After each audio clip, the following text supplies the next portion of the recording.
Hello friends, welcome to joyful cooking. இன்றைக்கி நம்ம சுழியம் எப்படி செய்கிறதுன்னு பார்க்க போகிறோம். அதற்கு தேவையான பொருட்கள் என்னென்னு இப்போ பார்ப்போம். முளைகட்டிய பாசிப்பயிறு 1/4 கிலோ, சர்க்கரை 1/4 கிலோ, 1 மூடி துருவிய தேங்காய், 1/2 கிலோ மைதா, வறுத்து தோல் உரித்த வேர்க்கடலை 10 கிராம், பசு நெய் 100 மில்லி, பாதாம் 10 எண்ணிக்கை, சர்க்கரை சேர்த்து பொடித்த ஏலக்காய் தூள் சிறிதளவு, நைஸ் உப்பு 1/2 டீஸ்பூன். ஒரு பாத்திரத்தில் பாசிப்பயிறு எடுத்து 1/2 லிட்டர் அளவுக்கு தண்ணி விட்டுக்கோங்க. இப்போது அடுப்பை ஹை ஃப்ளேமில் வைங்க. 5 நிமிஷம் ஆயிடுச்சு. இப்போ பயிர் நல்லா வெந்துருச்சு. தண்ணியை நல்லா வடிச்சிட்டு இந்த மாதிரி மசித்து எடுத்துக்கலாம்.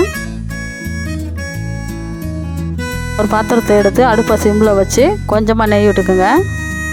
இப்போ அதில் பாதாம் வறுத்து எடுத்துக்கலாம். இப்போது அதே நெய்யில் வேர்க்கடலை வறுத்து எடுத்துக்கலாம். இப்போது அதே நெய்யில் தேங்காயும் இளவருகையாக வறுத்து எடுத்துக்கலாம்.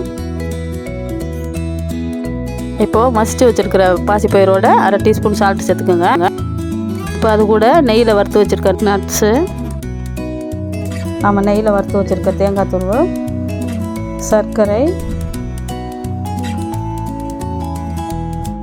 சர்க்கரை சேர்த்து மிக்சியில் அடித்து வச்சுருக்க ஏலக்காய் தூள், இது எல்லாத்தையும் சேர்த்து மிக்ஸ் பண்ணிக்கலாம். மிக்ஸ் பண்ண கலவையை இப்போது எடுத்து வச்சுக்கலாம். இப்போ நம்ம எடுத்து வச்சுருக்க மைதா கூட 1/2 டீஸ்பூன் சால்ட்டு சேர்த்து அது கூட 1/2 கப் அளவுக்கு தண்ணி விட்டு நல்லா கரைச்சி எடுத்துக்கோங்க. இந்த மாவு கரைசல் ரொம்ப திக்காகவும் இருக்கக்கூடாது, தண்ணியாகவும் இருக்கக்கூடாது, சமமான அளவில் இருக்கணும். இப்போது மாவு நல்லா கரைச்சி எடுத்தாச்சு. அகன்ற பாத்திரத்தில் 1/2 லிட்டர் அளவுக்கு கடலை எண்ணெய் எடுத்துருக்கிறேன்.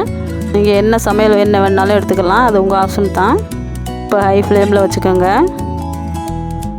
எண்ணெய் நல்லா சூடானதுக்கப்புறமா நாம் ரெடி பண்ணி வச்சுருக்க சுழியங்கலவையை உருண்டையாக உருட்டி மாவில் டிப் பண்ணி எண்ணெயில் போட்டு பொரிச்சுக்கலாம்.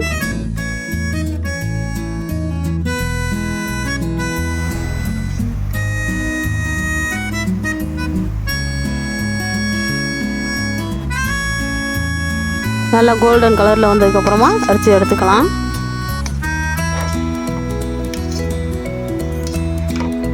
சுவையான சுழியம் ரெடி ஆயிடுச்சு. டிஷ்ஷை நீங்களும் வீட்டில் ட்ரை பண்ணி பாருங்கள்.